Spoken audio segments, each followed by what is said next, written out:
Sri Lanka's most powerful news brand.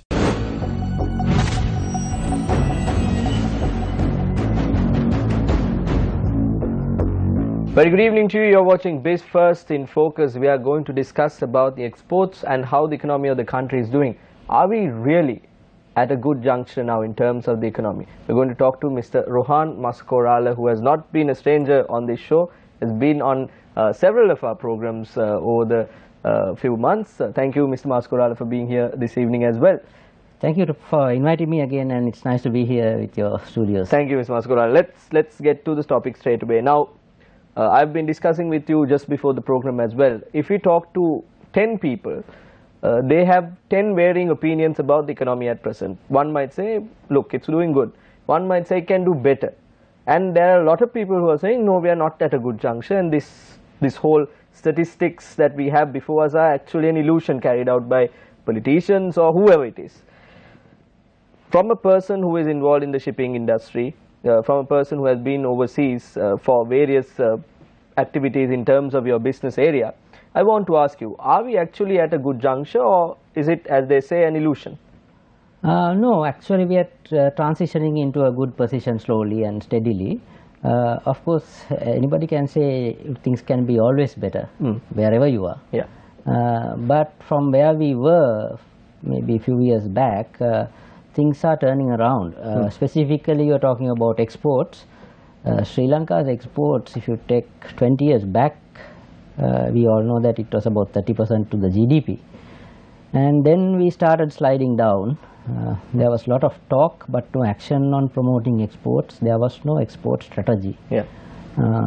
So there were a lot of talk, no walk. As a result, exports start to go down as a percentage of GDP. Export diversification didn't start. We were losing markets due to other reasons like the loss of GSP plus and fisheries ban and other things. Also, negative perception of the country also would have had a reason for people to not look at Sri Lanka. Yeah. So there was no investment coming into the export sector.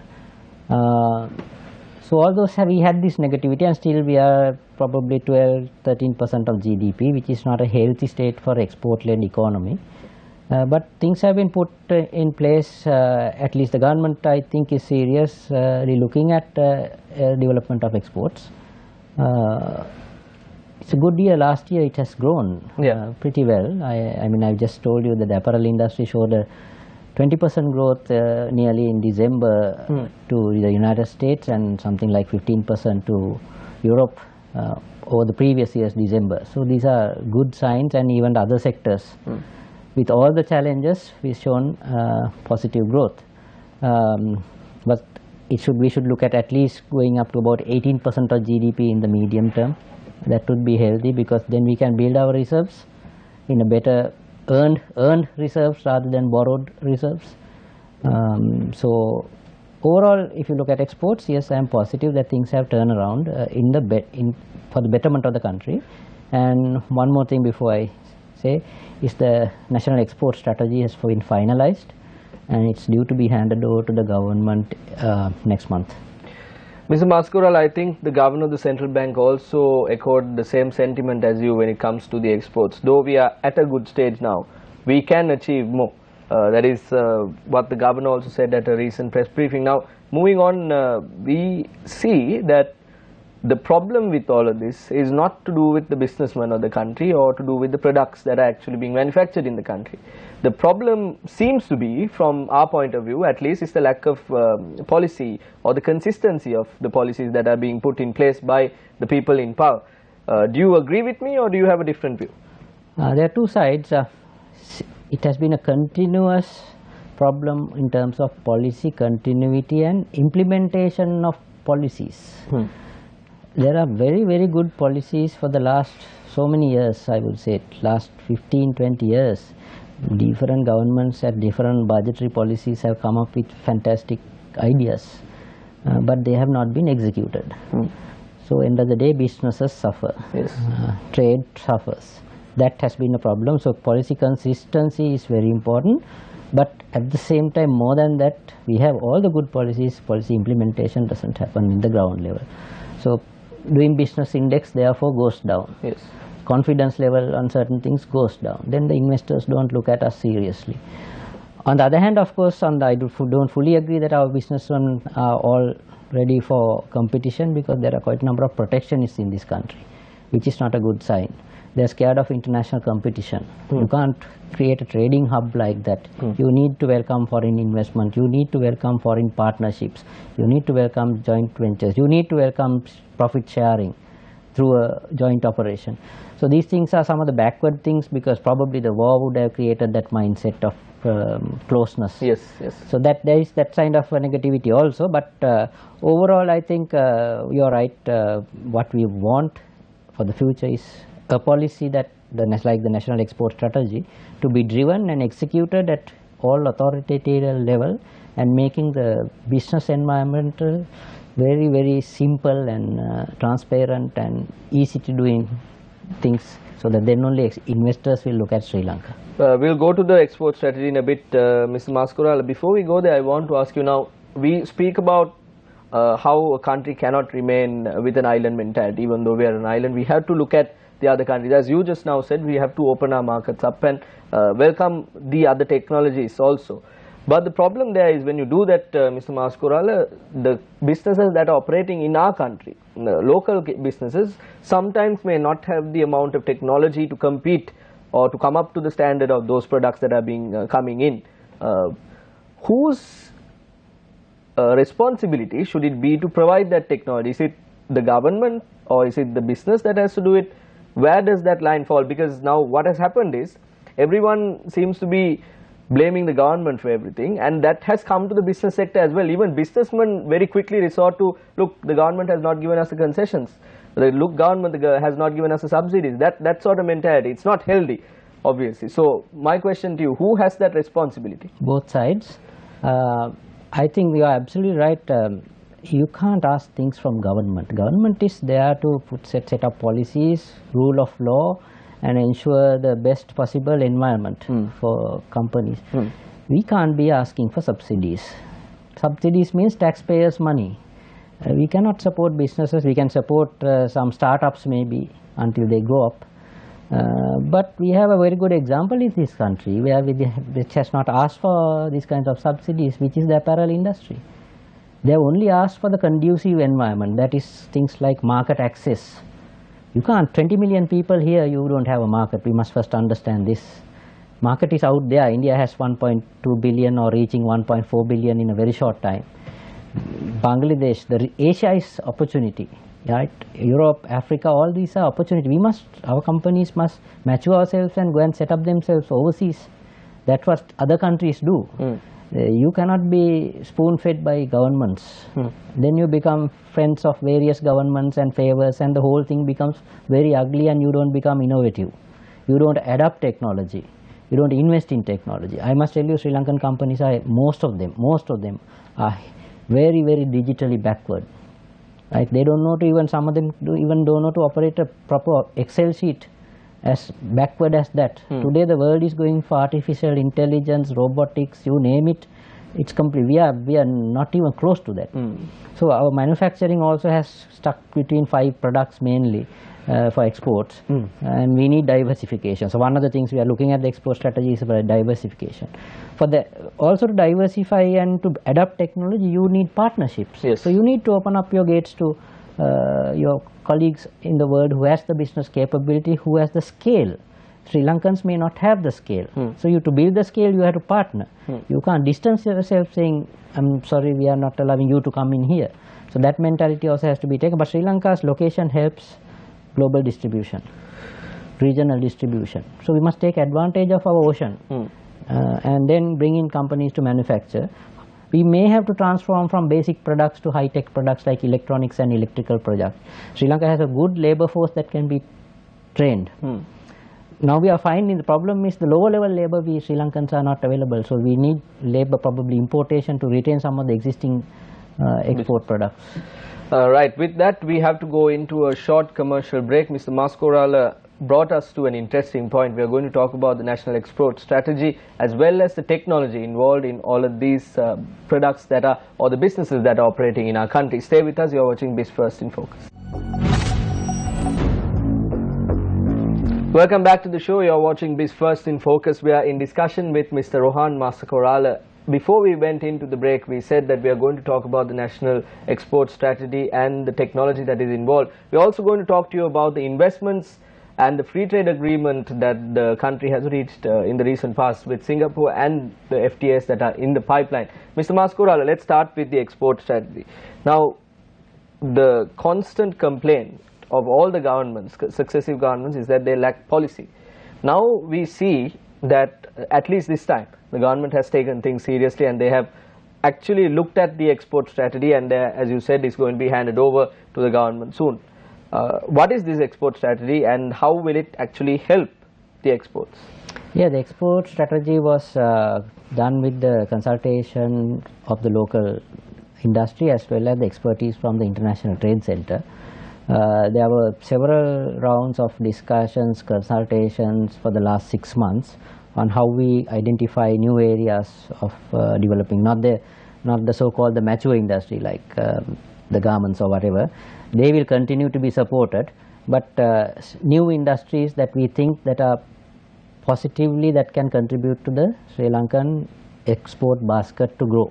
Right. So one area that I was handling was boats, then there's electronics, spices and other products, then even wellness tourism is looked at as an export. Like that, there were about 6 sectors plus support sectors like logistics were taken into account. So there were a lot of consultations done by the ITC team, and final reports have now been it's done.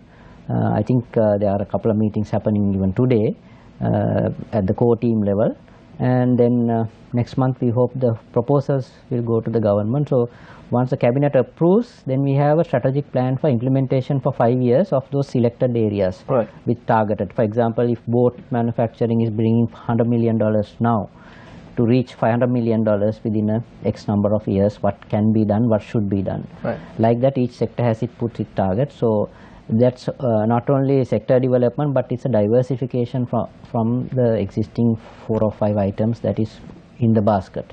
Because Sri Lanka was also always considered a vulnerable economy because we depended on few export products, and when we lose the garments GSP plus, it hits the economy badly. If we don't have a plan B basically. Exactly, so we don't have diversification. So at the same time, there's a trade policy has been developed. At the same time, there are FTAs that are coming up, which is very good for the country for market access. All these things will help the national export strategy also to move forward, provided the government, as I said, adapt it and implement it. Mr. Masakorala, they say that you cannot clap with one hand. How is the outlook towards this national export strategy and the way forward in terms of the government? The government takes these things seriously, or are they just doing it? Well, it was initiated by the Prime Minister's office, then continued through the Ministry of International Trade and Development Strategies. They are the people who are the co-owners of this. They appointed various people for the industry people to come as consultants, and there was a very concentrated, focused effort for the first time. I've been in the industry for 25 years. I have not seen a better organized thing, but we come up with a nice proposal from each sector. But my worry is that whether politics can derail implementation. That's the only worry. Sri Lanka has always had a track record of this implementation, and also the political stability is important for economic growth, and that businesses cannot control. That's the responsibility of the politicians to give an environment that is stable and a message that we are here to do this job. Yes. We are going to talk to Mr. Masakorala also about the free trade agreement reached with Singapore. Mr. Masakorala mentioned that it's a good thing that if the country is looking outwards in terms of business, and he also said that this 22 million in our country is not the market is out there, and the task is to actually capture that market and to sell to that market as well. FTAs, your view? I've been always supporter of FTAs, because as you said, we can't be in like a well and a small area of 22 million people, the size of Mumbai, which I always call. We have a world to sell. So that we have intelligent people who can develop and sell products in partnerships. So FTAs help to do that. Market access at best preferential, which somebody else is getting, creating a level playing field with other countries who are having FTAs with other countries. Sri Lanka had been lacking FTAs. We just had one basically with India that was also not properly functioning, and another one with Pakistan, which we can't call real FTAs. We need better market access. The only thing we had a great market access was the European GSP Plus, which we have got now. That's one-sided. But the Singapore one is actually, I think, more beneficial to Sri Lanka, I would say, because Singapore is anywhere 100% open market for anything. It's such an easy pay to go, and any Sri Lankan wants to go and do anything, you go through the process and you can do it in Singapore. But here what we are trying to achieve, the government's achievement, is to get more Singapore companies, I think there are about 90 now, to come to Sri Lanka to create the conducive environment for Singapore companies to come and set up here. Secondly, using Singapore as a platform to integrate with ASEAN region is the second point here. I see the macro level decisions on the FTA. So I think if you look at the Singapore FTA, it's more beneficial for Sri Lanka than Singapore in my thinking, but Singapore probably sees Sri Lanka as a gateway to South Asia. So that's why they want this stepping in here, not that they are desperate, but they see the potential of Sri Lanka being the gateway to South Asia. Mr. Maskorala, at the outset we spoke about the negativity towards all of this that is being done, the protectionism mentality, and also the negativity towards every project that is being done by the government. When it comes to matters like this, the transparency of the government, we say, yes, there is an FTA. Just because there is an FTA, we can't expect certain key members of the government to bring in people from Singapore and start up businesses here. There has to be that system that is followed. You yourself said, if a Sri Lankan is to go to Singapore, there is that proper procedure that has to be followed. The lack of transparency and the amount of corruption, how bad is it, and why are we in this level? If it was not for the corruption, where would we be somewhere else? Definitely. I mean, over the last 40 years since opening up the Sri Lankan economy, unfortunately we've gone on the wrong track in many areas. Probably we were the land of opportunity, I would call, not Singapore or Dubai, but we have messed it up right royal. But then we can't look at the past and cry now. We need to move forward. If we have done things wrong, we need to correct. In terms of negotiating FTAs, of course, I agree that governments can't just open and have public everything discussed with the public and the media, and you don't negotiate like that. There are negotiating teams and they are well-educated people. End of the day, it will come to debate in parliament or whatever forum. So you need FTAs, you need transparency. At some point these FTAs must come to the public domain. I think that's a fundamental right of a citizen, and move forward. So I see FTAs, always Sri Lanka lacked FTAs. So the attempt made to make one with China is good, because we may connect India and China. Seeing Sri Lanka might be the center point for India and China to do trading. Today you see India and Pakistan doesn't do direct business, but India and Pakistan does billions of dollars of business through Dubai. So there are geographical, political, geopolitical issues sometimes keep countries away. But Sri Lanka is a very neutral and a hot spot in the Indian Ocean to develop trade through openness on trade, so that people will get more opportunities, as far as I am concerned, in the future, rather than keeping doors closed. Of course, government has to have a kind of check on what we do and make sure that years of businesses that have been running should not be compromised for wrong reasons. But if they are inefficient, they have been monopolizing, they have been getting subsidies, I don't believe in that kind of businesses. That's not the future, because at the end of the day the public is paying for that. With that, Mr. Maskorala said you cannot worry about the past and you cannot cry over what happened in the past. Mr. Maskorala also says that we have to move forward. What is the way forward? We are going to discuss all that and more after this short commercial break. Stay with us. Welcome back to Biz1st in Focus. We are in discussion with Mr. Rohan Maskorala. Before we head into the break, we spoke about the way forward. Now, Mr. Maskorala, when it comes to our economy, when it comes to, if you take a look at the budget, Minister Mangala Samaravida, the Minister of Finance, has put forward various proposals, and one of those proposals is to liberalize the shipping industry.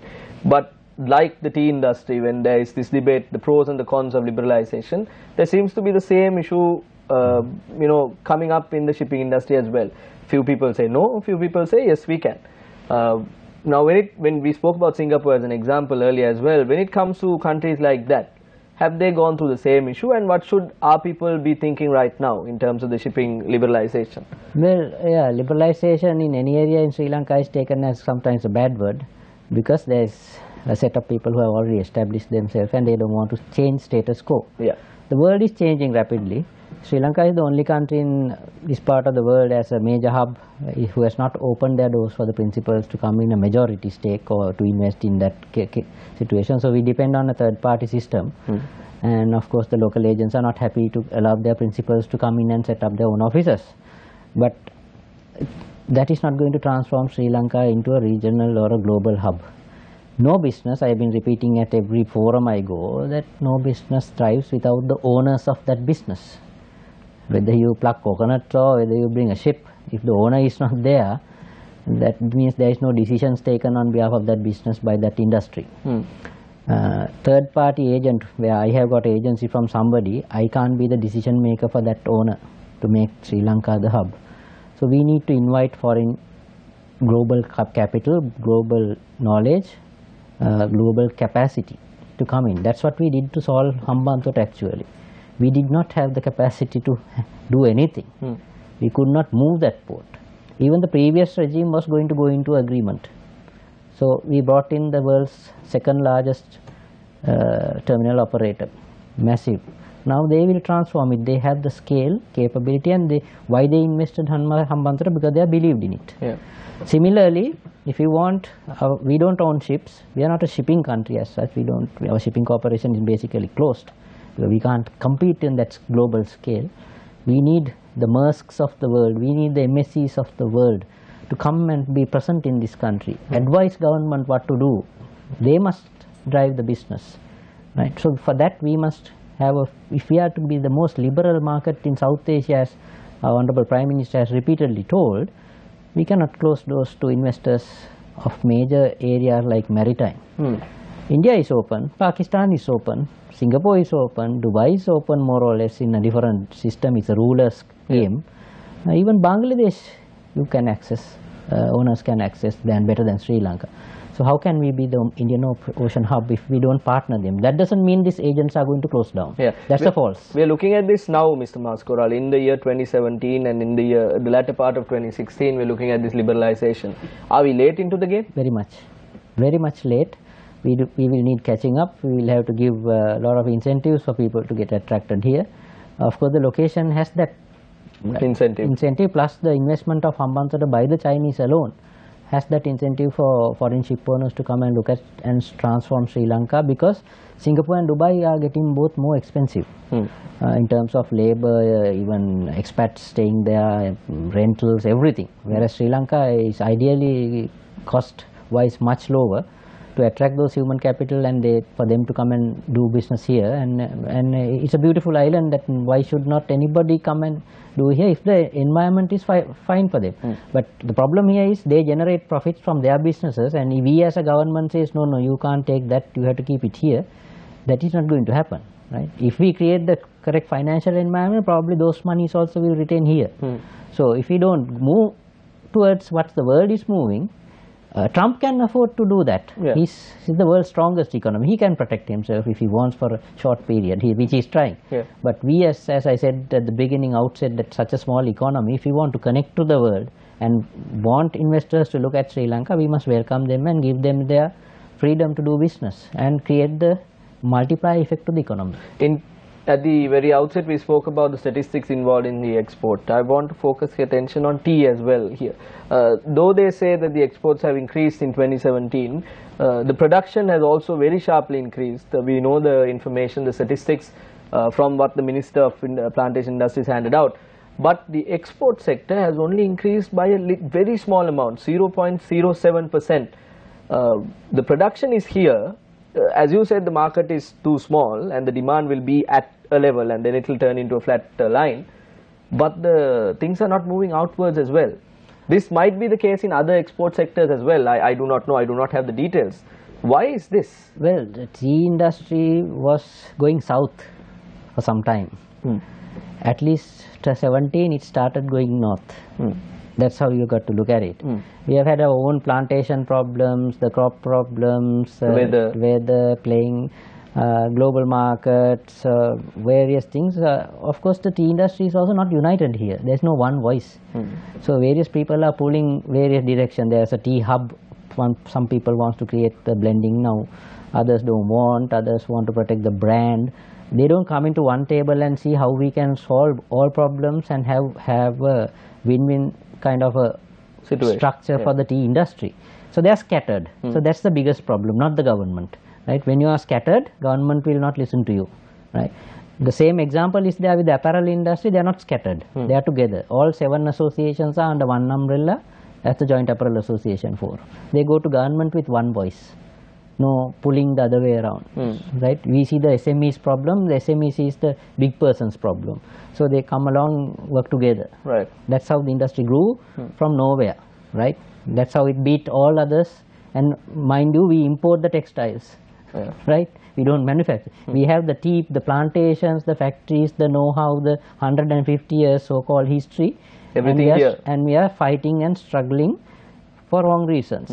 Of course, the government also can do much better. I mean, I am very positive with the tea board chairman's attitude looking at these things. But they need to unite. They need to see things differently. They need to make supply chain efficiencies. There is absolute rubbish being sent. Quality issues are there. So we need to the industry has to unite. It has a potential to really grow, and I think 2018 would be a better year for them than what it was. But as I said, from south to started going north is a positive thing. Thank you, Mr. Masakorala, for being here with us on this edition of our program. We'll be joining you next week as well. Take away from Mr. Masakorala's statements is, if you need something done with the government, you have to go to them with one voice and not be scattered, is what Mr. Masakorala emphasized with regard to the tea sector. So let's hope that this year becomes a good year for all the businessmen in our country, not just the export sector. We'll join you next week as well with an interesting guest like Mr. Masakorala. Thank you very much for watching.